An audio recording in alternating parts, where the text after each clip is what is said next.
Thanks Gupta గారు. మీరే నన్ను కాపాడారు. లేదంటే నేను ఆ ప్రచండ చేతిలో ప్రాణాలు కోల్పోయి ఉండేదాన్ని అని బుజ్జమ్మ థ్యాంక్స్ చెప్తూ ఉంటుంది.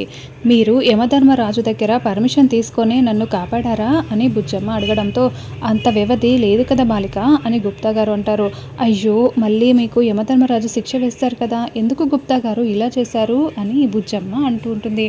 చూడు, నువ్వు నన్ను నోరారా మామయ్య అని పిలిచిదివి, నిన్ను కాపాడే బాధ్యత నాది బాలిక, యమధర్మరాజుల వారి దగ్గర నేను చెప్పుకుంటానులే అని గుప్తా గారు చెప్తారు.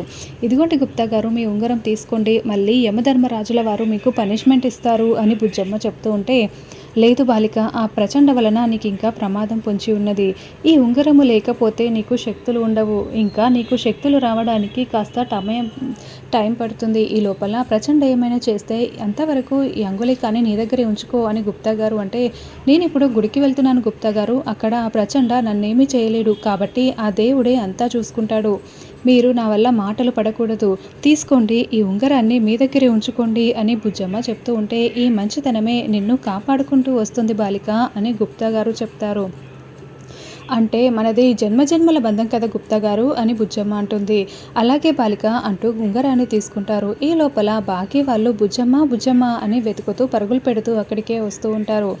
అదిగో మీ వాళ్ళు వచ్చుచుంటిరి, ఆ ప్రచండతో జాగ్రత్త అంటూ గుప్తా గారు మాయమైపోతారు. ఏమండి, అదిగోండి అక్కడే ఉంది మన బుజ్జమ్మ అంటూ బాగి వాళ్ళందరూ పరుగులు పెడుతూ, బుజ్జమ్మ నీకేమీ కాలేదు కదా అంటూ బాగి బుజ్జమ్మని హక్ చేసుకుని అడుగుతూ ఉంటుంది. నాకేం కాలేదమ్మా అని బుజ్జమ్మ చెప్తూ ఉంటే, బుజ్జమ్మకి ఏమీ కాదని నాకు ముందే తెలుసు అని రాథోడ్ అంటే, ఎలా తెలుసు రాథోడ్ అని పిల్లలు అడుగుతూ ఉంటారు.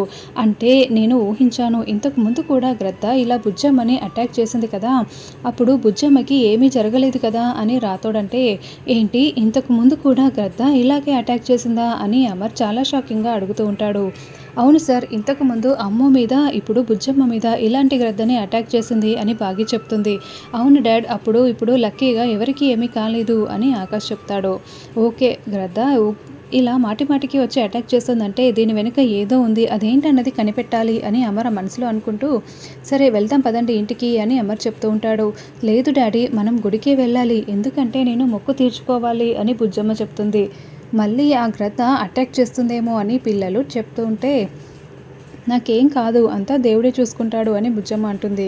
సరే అలాగే గుడికి వెళ్దామని, సారీ బుజ్జమ్మ, మేమున్నా కూడా నువ్వు కష్టపడాల్సి వచ్చింది అని అమర్ అంటూ ఉంటాడు. పర్వాలేదు డాడీ, నేను ఇప్పుడు బాగానే ఉన్నాను కదా అని బుజ్జమ్మ అంటుంది. ఇంతకీ మనోహరి వాళ్ళు ఎక్కడా అని అమర్ అడుగుతూ ఉంటే, అదిగో వస్తున్నారు అని పరుగులు పెడుతూ అక్కడికి వస్తున్న మనోహరిని చెంబని బాగి చూపిస్తూ ఉంటుంది. బుజ్జమ్మని వెతకకుండా ఏం చేస్తున్నారు మనోహరి మీరు అని బాగి నిలదీస్తూ ఉంటుంది. అదేంటి, మేము బుజ్జమ్మని వెతకడం కోసమే కదా వెళ్ళింది, బుజ్జమ్మ నీకేం కాలేదు కదా అని మనోహరి అడుగుతూ నాటకం ఆడుతూ ఉంటుంది. అయ్యో నాకేమవుతుంది ఆంటీ, మీరే కష్టపడినట్లు ఉన్నారు కదా అని బుజ్జమ్మ అంటే, ఏం మాట్లాడుతున్నావు అని మనోహరి అంటుంది. అదే నన్ను వెతకడం కోసం మీరు చాలా కష్టపడ్డట్టున్నారు కదా అని బుజ్జమ్మ అంటుంది. వాళ్ళు ఎక్కడ కష్టపడి ఉంటారు, వాళ్ళు ఏ చెట్టు కింద కూర్చొని వచ్చి ఉంటారు బుజ్జమ్మ, అంతే అని రాథోడ్ జోక్ వేస్తూ ఉంటాడు. గుడి రాగానే అమర్ వాళ్ళందరూ లోపలికి వెళ్తూ ఉంటే, ఏంటి చంబా వీళ్ళు ఏం చేస్తున్నారు అని మనోహరి అంటే, గుడిలో మొక్కు తీర్చుకోవాలని చెప్పారు కదా మనోహరి, ఎందుకలా అడుగుతున్నావు అని చెంబా అంటూ ఉంటుంది. అసలు ఇంటికి వెళ్ళి నేను రెస్ట్ తీసుకోవాలి అని మనోహరి చెప్తుంది. దీనికి ఎప్పుడు రెస్టే కావాలి అని చెంబా మనసులో అనుకుంటూ, పద ముందు లోపలికి వెళ్దాం, మనం ఇంటికి ఎప్పుడు వెళ్దాం అనేది వాళ్ళ చేతిలో కదా ఉండేది, మన చేతిలో ఏముంది అని చెంబా చెప్తుంది. డాడీ మేము మొక్కు తీర్చుకొని వస్తాము అని పిల్లలు చెప్తూ ఉంటే, ఏమేమి మొక్కులు మొక్కుకున్నారు అని అమర్ అంటాడు. నేను పుట్టలో పాలు పోస్తానని మొక్కుకున్నాను డాడీ అని అంజు అంటుంది. నేను 101 కొబ్బరికాయలు కొడతానని మొక్కుకున్నాను అని ఆకాష్ చెప్తాడు. నేను 18 దీపాలు వెలిగిస్తానని మొక్కుకున్నాను అని ఆనంద్ చెప్తూ ఉంటాడు. నేను గుడి చుట్టూ 11 ప్రదక్షిణలు చేస్తానని మొక్కుకున్నాను డాడీ అని బుజ్జమ్మ చెప్తుంది. వీళ్ళంటే సొంత పిల్లలు కాబట్టి మొక్కుకున్నారు, నువ్వెందుకు మొక్కుకున్నావు, నువ్వేమీ సొంత బిడ్డవు కాదు కదా అని మనోహరి బుజ్జమ్మని అడుగుతూ ఉంటుంది. నేను కూడా సొంత కూతురునే కదా ఆంటీ అని బుజ్జమ్మ అంటే, ఏంటి నువ్వు సొంత కూతురివా అని మనోహరి నిలదీస్తూ ఉంటుంది. సారు బుజ్జమ్మని సొంత కూతురులాగానే చూసుకుంటున్నారు కదా మనోహరి అని బాగి చెప్తూ ఉంటుంది. అవును, అందుకనే బుజ్జమ్మ మొక్కుకుంది అని రాథోడ్ చెప్తాడు. సరే మీరందరూ వెళ్ళి మొక్కు తీర్చుకొని రండి, నేను ఇక్కడే ఉంటాను అని అమర్ చెప్తూ ఉంటాడు. ఏమండి పిల్లలకి కావాల్సినవన్నీ నేను చూసుకుంటాను వెళ్ళి అని బాగి చెప్తే, అవును సార్ నేను కూడా చూసుకుంటాను అని రాథోడ్ పిల్లలు బాగి అందరూ వెళ్తారు. ఏంటి మనోహరి నువ్వు నా కోసం ఏమీ మొక్కుకోలేదా అని అమర్ అడుగుతూ ఉంటే, ఈవిడకి పొద్దుంతా నిద్రపోవడం తప్పిస్తే ఇంకేం మొక్కుకుంటుంది అని చెంబ మనసులో అనుకుంటూ ఉంటుంది. నేనెందుకు మొక్కుకోలేదు అమర్, ఎప్పుడో మొక్కు తీర్చేసుకున్నాను కూడా అని మనోహరి అబద్ధం చెప్తూ ఉంటుంది. ఏం మొక్కు తీర్చుకున్నావు అని అమర్ అంటే, మనోహరి ఏమో నీల భోజనం అని చెంబ ఏమో పొర్లు దండాలని ఇద్దరు ఒకటేసారి చెప్తారు. ఏంటి నా కోసం నీల భోజనం చేసావా లేదంటే పొర్లు దండాలా, ఏది మనోహరి ఇందులో ఏది నిజం అని అమర్ నిలదీస్తూ ఉంటాడు. ముందు నీలభోజనం చేసి తర్వాత పొర్లు దండాలు చేశానని చెప్పబోతున్నాను, ఈ లోపలే యాదమ్మ చెప్పేసిందిలే అమర్ అని మనోహరి చెప్తూ ఉంటే, ఏంటి మీరు మొక్కు తెచ్చుకున్నారా, ఏ గుడిలోనమ్మా అని పూజారి గారు వచ్చి అడుగుతూ ఉంటే, ఈ గుడిలోనే పంతులు గారు, చాలా రోజులు అయిపోయిందిలే అని మనోహరి చెప్తుంది. నేను ఎప్పటి నుండో ఈ గుడిలోనే ఉంటానే, నేనెప్పుడు మిమ్మల్ని ఇక్కడ చూడలేదు అని పూజారి గారు నిలదీస్తూ ఉంటే, మీరు నన్ను చూడలేదులేండి, మీరు ఆ రోజు వచ్చి ఉండరు అని మనోహరి అంటుంది. లేదు లేదు, నాకేమైనా సెలవులు ఎందుకుంటాయి, గుడంటే 365 రోజులు నేను ఇక్కడే ఉంటాను, నా నివాసం కూడా ఇక్కడే అని పూజారి గారు అంటే, అంటే ఇప్పుడు మా మనోహరి మొక్కు తీర్చుకోలేదంటారా పూజారి గారు అని చెంబ అంటుంది. అదే కదా నేను చెప్తున్నది అని పూజారి గారు అంటారు. అయితే సీసీ కెమెరా చూసుకోండి కావాలంటే అని మనోహరి అంటుంది. అన్నిటికీ ఆ దేవుడే సాక్ష్యం తల్లి, అంత మాత్రానికి సీసీ కెమెరా ఎందుకు, ఎక్కడో చేసిన పాపాలు గుడికి వస్తే పోతాయి, గుడిలో చేసిన పాపాలు ఎక్కడికి వెళ్ళినా పోవు అని పూజారి గారు చెప్పి వెళ్తారు. రాథోడ్ పిల్లలకి ఏం కావాలో నువ్వు చూసుకో అని బాగి చెప్తూ ఉంటే, నువ్వెక్కడికి వెళ్తున్నావు మిస్సమ్మా అని రాథోడ్ అంటాడు.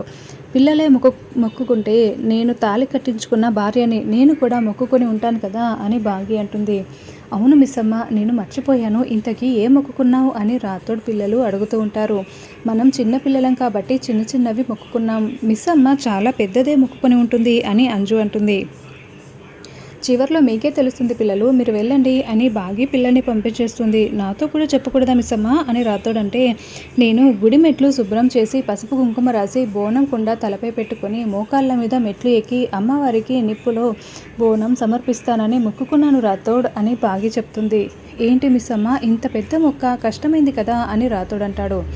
కానీ సార్కి సగం గుర్తుకు వచ్చినా మీరెవరో బుజ్జమ్మ ఎవరో గుర్తుకు రాలేదు అని రాథోడ్ బాధపడుతూ ఉంటాడు. అందుకే కదా రాథోడ్ ఈరోజు మొక్కు చెల్లించుకునేది, ఏమో ఈరోజు చేసిన పూజల వల్ల ఈ రోజే ఆయనకి నిజం తెలిసిపోతుందేమో, గతం గుర్తుకు వస్తుందేమో, అంతా ఆ దేవుడే చూసుకుంటాడు అని బాగి చెప్తుంది. అమర్ ఒక చోట కూర్చొని ఉంటే అంజు పాప పుట్టలో పాలు పోస్తూ ఉంటుంది. బుజ్జమ్మ 11 ప్రదక్షిణలు చేస్తూ ఉంటుంది. ఆనంద్ ఆకాష్ దీపాలు వెలిగిస్తూ 101 కొబ్బరికాయల్ని కొడుతూ ఉంటారు. ఇక బాగి మెట్లని కడుగుతూ పసుపు కుంకుమ రాస్తూ ఉంటుంది. మనోహరి పిల్లలు ఆ బాగి పెద్ద ఎత్తున మొక్కు తీర్చుకుంటున్నారు అని చెంబ చెప్తూ ఉంటే, అయినా కూడా ప్రపంచంలో ఈ బాగి ఒకతే భార్య అయినట్లు అలాంటి మొక్కులు మొక్కుకోవడం అవసరమా, అయినా మొక్కు చెల్లించుకోగానే అమర్కి గతం గుర్తుకు వస్తుందా ఏంటి అని మనోహరి అంటే, ఏమో గతం గుర్తుకు వస్తుందేమో, ఎందుకంటే మొక్కు చెల్లించుకుంటున్నారు కదా అని చెంబ చెప్తుంటే అప్పుడే గంటలు మోగుతూ ఉంటాయి. నీకు భర్త పిల్లలు ఉంటే తెలుస్తుందిలే అని చెంబ చెప్తూ ఉంటే, ఏం మాట్లాడుతున్నావు అని మనోహరి అరుస్తూ ఉంటుంది. అబ్బే ఏం లేదు, అయినా కూడా నువ్వు కూడా ఏదైనా మొక్కు చెల్లించుకుంటే బాగుంటుంది అని చెంబ అంటే, కానీ నేను తీర్చుకున్నానని అమర్కి చెప్పాను కదా అని మనోహరి అంటుంది. కానీ సార్ అది నమ్మినట్లు లేరు, ఆ పూజారి నువ్వు చేయలేదని చెప్పేశాడు కదా, కాబట్టి అమర్ దగ్గర మార్కులు కొట్టేయడం కోసమైనా ఏదో ఒకటి తీర్చుకో మనోహరి అని చెంబ అంటే, అయితే ఏదో ఒకటి నువ్వే చెప్పు అని మనోహరి అంటుంది. నాకు తాంత్రిక పూజలు తప్పిస్తే ఇలాంటి పూజలు ఏవి తెలియదే, ఉండు ఒక నిమిషం అని ఒకతను త్రిశూలం తీసుకువెళ్తూ ఉంటే, ఇలా ఇవ్వండి అని మనోహరి ఒకసారి నీ చేయి చాచు అని వెంటనే చెంబ ఆ త్రిశూలాన్ని మనోహరి అరచేతికి గుచ్చేస్తుంది. మనోహరి కేకలు వినపడకుండా చెంబ మనోహరి నోటిని చేత్తో